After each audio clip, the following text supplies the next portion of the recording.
Hai, selamat datang di Cerita Takwa. Kali ini, ada sebuah kisah azab yang berjudul Pemilik Restoran Mewah yang Zolim kepada Karyawannya. Mari kita dengarkan kisahnya.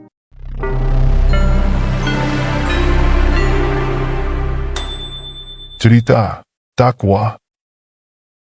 Di sebuah kota metropolitan yang hiruk-pikuk, berdiri megah sebuah restoran mewah yang dikenal dengan hidangan kelas atasnya. Pemiliknya, Haji Rahman, adalah sosok yang disegani masyarakat karena kesuksesannya dalam bisnis kuliner. Dari luar, dia tampak seperti pengusaha sukses yang religius, selalu mengenakan peci dan baju koko mahal, rajin mengumandangkan kata-kata bijak Islami, dan gemar menyumbang untuk pembangunan masjid. Namun, di balik topeng kesalehan itu, tersimpan sosok yang begitu berbeda. Para karyawan mengenalnya sebagai pribadi yang kejam, pemarah, dan tak berperi kemanusiaan. Setiap hari, puluhan karyawan harus bekerja layaknya budak dengan jam kerja yang melampaui batas normal, tanpa istirahat yang cukup, bahkan di bulan Ramadan sekalipun. Gaji yang diberikan jauh di bawah standar upah minimum, namun mereka tak berdaya mengutarakan keluhan karena ancaman pemecatan yang selalu menghantui. Perlakuan buruk Haji Rahman terhadap karyawannya tak mengenal batas. Ia kerap membentak dan menghina karyawannya di depan umum, bahkan untuk kesalahan-kesalahan sepele seperti sendok yang kurang mengkilap atau lantai yang kurang bersih. Seorang karyawan wanita bernama Aminah, janda dengan 3 anak, pernah pingsan karena kelelahan setelah dipaksa bekerja 16 jam tanpa henti. Bukannya mendapat pertolongan, Haji Rahman justru memotong gajinya dan mengancam akan memecatnya jika hal serupa terulang. Air mata Aminah mengalir deras sembari memohon belas kasihan, mengingat anak-anaknya yang masih butuh biaya sekolah. Namun, hati Haji Rahman seolah telah membatu, tak sedikit pun tersentuh oleh derita karyawannya. Kekejaman Haji Rahman bukan hanya terbatas pada karyawannya. Di rumah, ia adalah sosok ayah dan suami yang sama buruknya. Istrinya, Ani, sering menjadi sasaran amarahnya ketika makanan yang disajikan tidak sesuai seleranya. Anak-anaknya tumbuh dalam ketakutan, tak berani mengutarakan pendapat atau keinginan mereka. Putri sulungnya, Sarah, bahkan harus mengubur mimpinya untuk kuliah di Fakultas Kedokteran karena sang ayah memaksa dia untuk mengurus cabang restoran baru. Tak peduli berapa kali Sarah menangis dan memohon, Haji Rahman tetap pada pendiriannya, mengatakan bahwa pendidikan tinggi hanya akan membuat wanita sombong dan melupakan kodratnya sebagai istri dan ibu. Hubungan dengan para supplier pun tak luput dari sikap zalimnya. Haji Rahman terkenal suka menunda-nunda pembayaran dengan berbagai alasan, padahal uang hasil penjualan restoran mengalir deras ke rekeningnya. Para supplier kecil yang mengandalkan pembayaran tepat waktu untuk modal usaha mereka sering terpaksa meminjam uang dengan bunga tinggi hanya untuk bertahan. Ada cerita pilu tentang Pak Burhan, supplier sayur yang akhirnya gulung tikar karena tagihan yang tak kunjung dibayar. Saat Pak Burhan datang memohon dengan air mata berlinang, menceritakan anaknya yang sakit keras dan butuh biaya pengobatan, Haji Rahman justru mengusirnya dengan kasar dan mengancam akan mencari supplier lain jika dia terus menagih. Di antara karyawan yang paling menderita adalah Pak Somad, seorang kepala dapur berusia 50 tahun yang telah mengabdi selama 15 tahun. Keahlian memasaknya adalah tulang punggung kesuksesan Golden Palace, namun Haji Rahman tak pernah mengakui kontribusinya. Sebaliknya, ia sering mengklaim resep-resep spesial Pak Somad sebagai hasil kreasi pribadinya di depan media. Suatu hari, ketika Pak Somad jatuh sakit karena kelelahan, Haji Rahman bukannya memberikan izin istirahat, malah mengancam akan memotong gajinya. Dengan tubuh yang masih lemah, Pak Somad terpaksa tetap bekerja, menahan sakit demi sesuap nasi untuk keluarganya.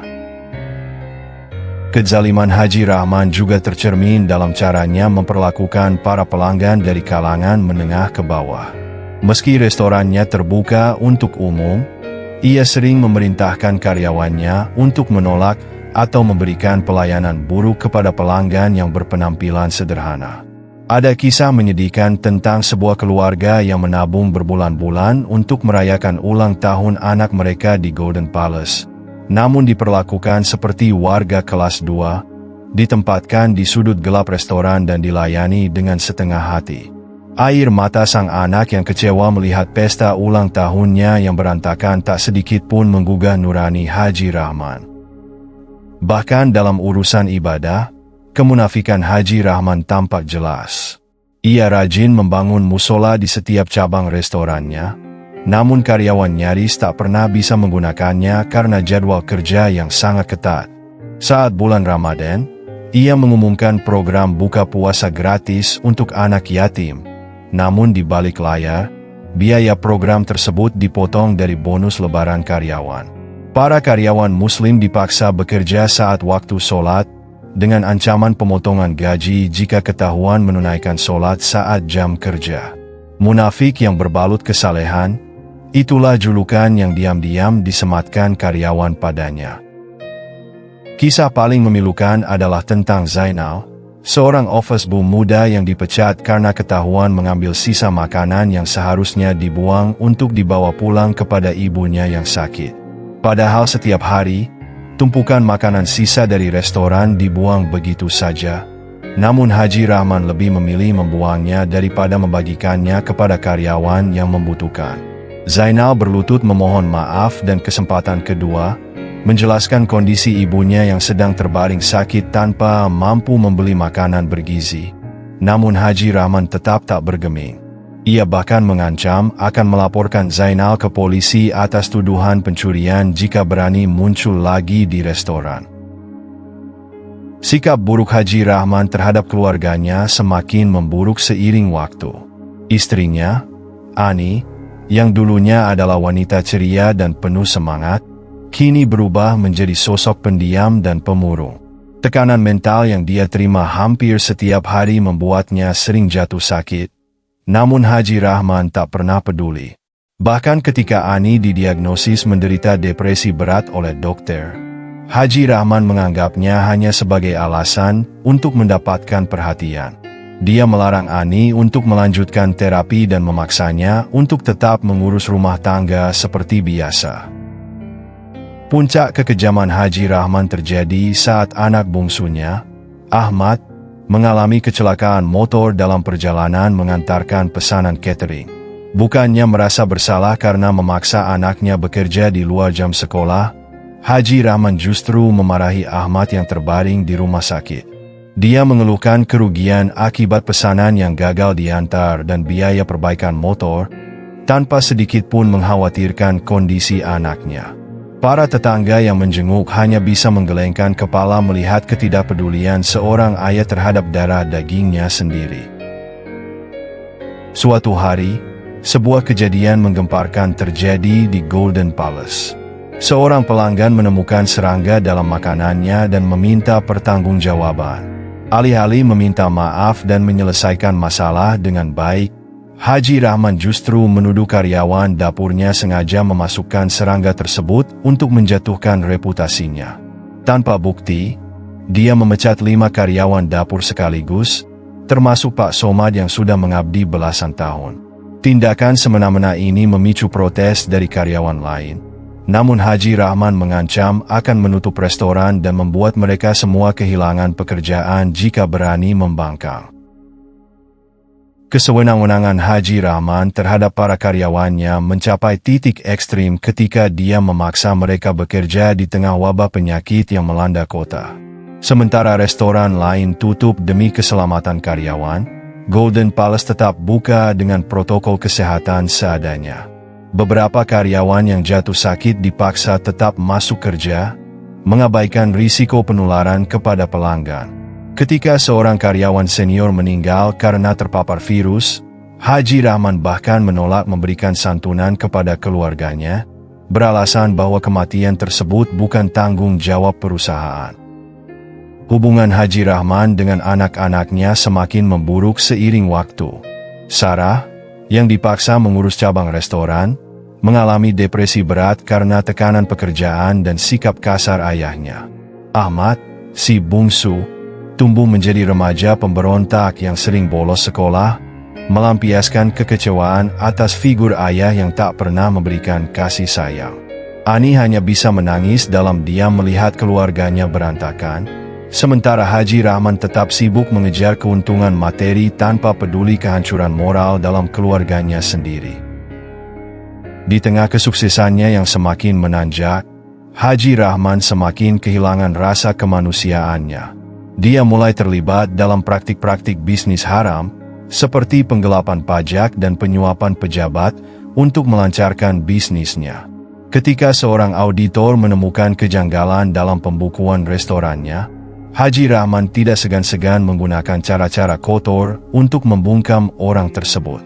Dia bahkan menertawakan nasihat ustadz lokal yang mengingatkannya tentang rezeki halal, menganggap agama hanya sebagai topeng untuk melancarkan bisnisnya.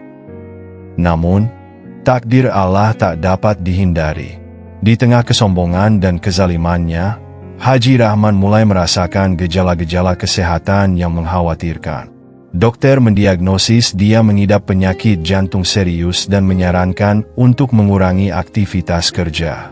Tapi Haji Rahman mengabaikan peringatan tersebut, tetap memaksakan diri bekerja keras dan memarahi siapapun yang menyarankan dia untuk istirahat. Dia percaya dengan kekayaannya, dia bisa membeli kesehatan kapanpun dia mau. Hingga suatu pagi yang mencekam, saat sedang membentak seorang karyawan yang terlambat beberapa menit, Haji Rahman tiba-tiba memegangi dadanya yang terasa sesak. Wajahnya memucat, keringat dingin mengucur deras, dan tubuhnya ambruk di lantai restoran. Para karyawan yang menyaksikan kejadian tersebut terpaku, antara ingin menolong dan merasa takut karena biasanya Haji Rahman selalu menolak bantuan dari orang yang dianggapnya rendahan. Beberapa detik berharga terbuang sia-sia sebelum akhirnya ada yang berinisiatif memanggil ambulans. Ketika Haji Rahman tiba di rumah sakit, kondisinya sudah sangat kritis. Para dokter berusaha keras menyelamatkan nyawanya, namun serangan jantung yang dialaminya terlalu parah. Di saat-saat terakhirnya, dia seperti ingin mengatakan sesuatu, namun tak ada kata yang berhasil keluar dari mulutnya. Matanya menyiratkan ketakutan dan penyesalan yang mendalam, seolah baru menyadari bahwa semua harta dan kekuasaan yang dia kejar selama ini tak ada artinya di hadapan maut. Dalam kesendirian yang mencekam, Haji Rahman menghembuskan nafas terakhirnya, tanpa sempat mengucapkan selamat tinggal kepada keluarganya. Prosesi pemakaman Haji Rahman berlangsung dengan suasana yang janggal. Meski banyak orang hadir, lebih karena status sosialnya sebagai pengusaha sukses, namun tak ada tangis pilu yang biasa mengiringi kepergian seorang ayah dan suami. Ani dan anak-anaknya hadir dengan wajah kosong, seolah masih belum bisa memproses perasaan mereka yang campur aduk antara duka dan lega. Para karyawan yang datang lebih karena kewajiban, berbisik-bisik membicarakan nasib pekerjaan mereka setelah ini.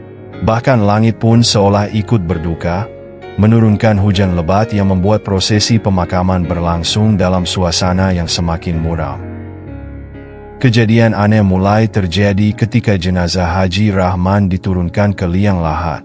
Para penggali kubur melaporkan bahwa tanah terasa sangat keras dan sulit digali, seolah menolak kehadiran jasad yang akan dikebumikan. Ketika jenazah sudah dimasukkan dan ditimbun, tanah di sekitar makam terlihat bergerak dan menyempit, seperti sedang menghimpit jasad di dalamnya. Para pelayat yang menyaksikan kejadian tersebut berbisik-bisik, mengaitkannya dengan sikap zalim Haji Rahman semasa hidupnya. Beberapa orang tua mengingatkan anak-anak mereka bahwa inilah salah satu bentuk azab kubur yang sering diceritakan dalam kajian-kajian agama. Kisah Haji Rahman menjadi pelajaran berharga bagi masyarakat sekitar, terutama para pengusaha. Kekayaan dan kesuksesan duniawi bukanlah jaminan keselamatan di akhirat.